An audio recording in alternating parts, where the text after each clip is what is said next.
Assalamualaikum warahmatullahi wabarakatuh. Perkenalkan, nama saya Alfio Filga Marzora, NPM 19100153111012. Dari jurusan Perencanaan Wilayah dan Kota, Fakultas Teknik Sipil dan Perencanaan, Universitas Bung Hatta. Dalam hal ini saya akan melengkapi tugas UTS mata kuliah Teknik Evaluasi Perencanaan. Yang dalam hal ini saya mengambil studi kasus yaitu evaluasi kebijakan penanggulangan kemiskinan melalui program pelatihan keterampilan di Kelurahan Mangunharjo, Kecamatan Tembalang, Kota Semarang.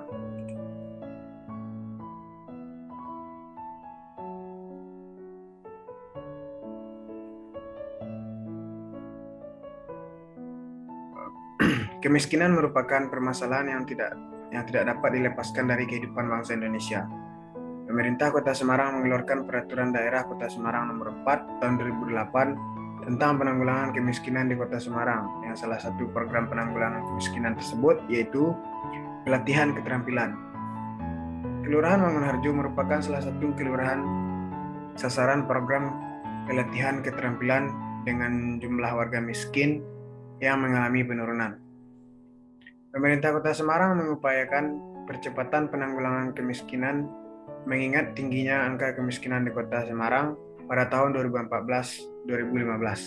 Kelurahan Mangunharjo telah melaksanakan program pelatihan keterampilan pada masyarakat miskin di kelurahan tersebut. Yang pertama, metode penelitian yang pertama yaitu desain penelitian. Metode penelitian yang digunakan dalam penelitian ini adalah penelitian kualitatif yang bersifat deskriptif. Kirk dan Miller dalam Moleang 2009 nomor 4 mendefinisikan bahwa penelitian kualitatif adalah tradisi tertentu dalam ilmu pengetahuan sosial yang secara fundamental bergantung dari pengalaman pada manusia baik dalam kewasannya maupun dalam peristilahannya. Yang kedua yaitu lokus penelitian atau lokasi maupun situs penelitian. Situs atau lokasi penelitian adalah di tempat di mana persoalan dan atau penelitian terjadi. Lokasi penelitian di sini yaitu di Kelurahan Mangunharjo, Kecamatan Tembalang. Yang ketiga, subjek penelitian. Yang pertama, subjek penelitiannya yaitu Kepala Seksi Pelayanan Sosial Dinas Sosial Pemuda dan Olahraga Kota Semarang. Yang kedua, Kepala Seksi Manajemen Simpan Pinjam Dinas Koperasi dan UMKM Kota Semarang. Yang ketiga, Kepala Seksi Kesejahteraan Sosial Kecamatan Tembalang. Yang keempat, Kepala Seksi Kesejahteraan Sosial Kelurahan Mangunharjo. Dan yang kelima yaitu warga miskin penerima program yang akan dilaksanakan. Yang keempat itu jenis dan sumber data. Yang pertama itu data primer, di mana data ini yaitu data yang langsung dilakukan secara individu atau perorangan dari hasil wawancara maupun informasi atau observasi dari pengamatan langsung yang dilakukan peneliti.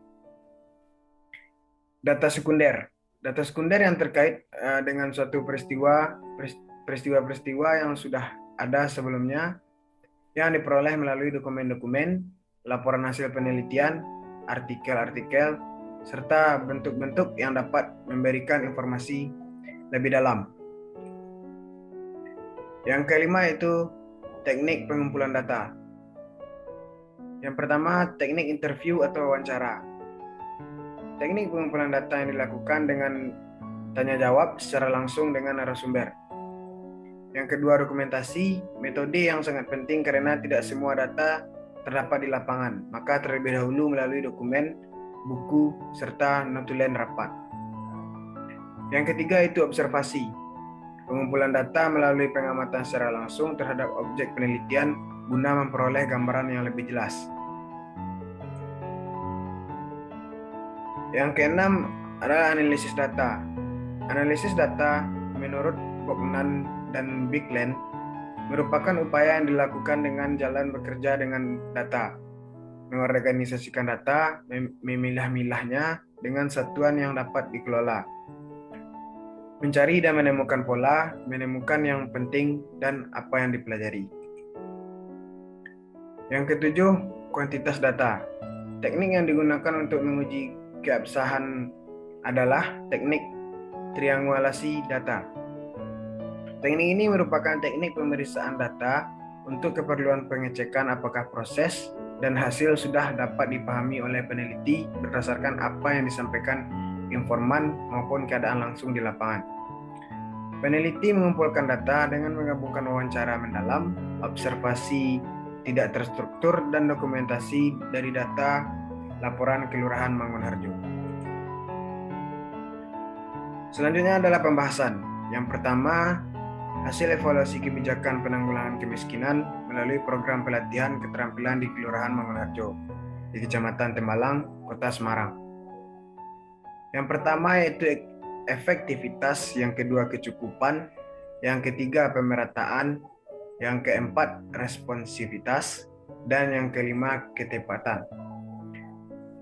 Yang pertama yaitu efektivitas, mengandung pengertian taraf pencapaiannya suatu tujuan tertentu, hak ditinjau dari segi hasil maupun usaha dari segi usaha yang diukur. Berdasarkan hasil temuan di lapangan, pelaksanaan program pelatihan keterampilan dapat dikatakan berhasil karena diterima cukup baik oleh masyarakatnya. Data warga miskin di Kelurahan Mangunharjo. Di sini dapat dilihat pada tahun 2011, total warga miskin di kelurahan ini mencapai 1.963. Pada tahun 2013 mengalami penurunan, yaitu menjadi 1.337, dan pada tahun 2015 terjadi penurunan lagi menjadi 1.299. Di sini dapat dilihat bahwa program pelatihan untuk Kelurahan Mangunharjo berhasil menurunkan angka kemiskinan di wilayah tersebut. Yang kedua, kecukupan. Kecukupan dalam kebijakan publik dapat dikatakan tujuan yang telah dicapai sudah dirasakan dalam menjawab persoalan yang dalam masyarakat miskin. Berdasarkan penelitian mengenai gejala perbaikan ekonomi yang dilihat dalam indikator kecukupan bahwa perbaikan ekonomi masyarakat masih belum dirasakan kebanyakan warga miskin yang mengikuti program pelatihan keterampilan. Yang ketiga, pemerataan. Pemerataan dalam kebijakan publik dapat juga diartikan suatu keadilan yang diberikan dan diperoleh dari suatu kebijakan publik. Berdasarkan data temuan di lapangan oleh peneliti terkait dengan gejala pendistribusian dana yang dilakukan sudah adil yang disesuaikan dengan kebutuhan Kelurahan Mangunharjo tersebut. Responsif. Responsif dapat juga dikatakan respon dari suatu aktivitas. Menurut William, bahwa indikator responsif itu dilihat dari seberapa jauh kebijakan tersebut menjawab kebutuhan masyarakat. Kriteria responsivitas melihat kesesuaian antara program pelatihan keterampilan dengan keinginan masyarakat ataupun kebutuhan masyarakat. Ketepatan. Secara keseluruhan, dampak positif dari pelatihan program ini sudah dapat dirasakan, yang mana masyarakat memperoleh bekal keterampilan yang awalnya tidak tahu menjadi tahu. Dampak positif yang dirasakan bahwa masyarakat jadi termotivasi dalam membuka suatu usaha karena pengertian-pengertian tersebut sudah diberikan, jadi membuat masyarakat miskin menjadi keberanian dalam membuka suatu usaha dari bekal yang didapat. Pembahasan yang kedua yaitu faktor pendorong dan penghambat dalam pelaksanaan program pelatihan keterampilan di Kelurahan Mangunharjo, Kecamatan Tembalang, Kota Semarang. Yang pertama, faktor pendorong program ini yaitu sosialisasi. Bagaimana kita bersosialisasi dengan masyarakat maupun pemerintahan yang ada di sana. Yang kedua, partisipasi masyarakat. Yang ketiga, program pemerintah yang harus dilaksanakan sesuai dengan ketetapan pemerintah di kelurahan tersebut. Yang keempat yaitu program pelatihan yang diberikan sesuai dengan kapasitas dan dapat diterima oleh masyarakat agar kepelatihan keterampilan ini berjalan dengan baik dan lancar. Faktor penghambat program kepelatihan keterampilan. Yang pertama yaitu modal, yang kedua program pelatihan dilaksanakan tidak secara periodik, program yang dilaksanakan tidak berkelanjutan, dan peran pendamping di sini masih lemah. Kesimpulan, ketercapaian tujuan program pelatihan keterampilan di Kelurahan Mangunharjo, Kecamatan Tembalang, Kota Semarang, yang pertama yaitu efektivitas, yang kedua kecukupan, yang ketiga ketepatan, yang keempat pemerataan, dan yang kelima responsivitas. Yang mana faktor pendorong dan penghambat dalam program pelatihan keterampilan ini yaitu faktor pendorongnya sosialisasi, partisipasi masyarakat, program pemerintahan yang harus dilaksanakan, dan program pelatihan yang diberikan sesuai dengan kapasitas dan dapat diterima oleh masyarakat setempat. Sedangkan faktor penghambatnya itu modal, program pelatihan dilaksanakan tidak secara periodik, program yang dilaksanakan tidak berkelanjutan, dan peran pendamping masih lemah. Selanjutnya itu saran. Yang pertama, perlunya komitmen pemerintah dalam menindaklanjuti bekal keterampilan dibuat menjadi usaha, sehingga melalui usaha tersebut, masyarakat miskin menghasilkan uang dengan harapan dapat memperbaiki ekonomi keluarga dan masyarakat setempat.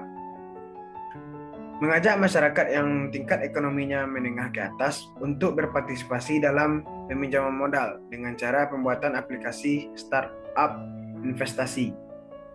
Yang ketiga itu memaksimalkan monitoring dan evaluasi SKPD sesuai dengan program pelatihan dilaksanakan sampai dengan masyarakat miskin tersebut mendirikan suatu usaha dari bekal yang telah diterima.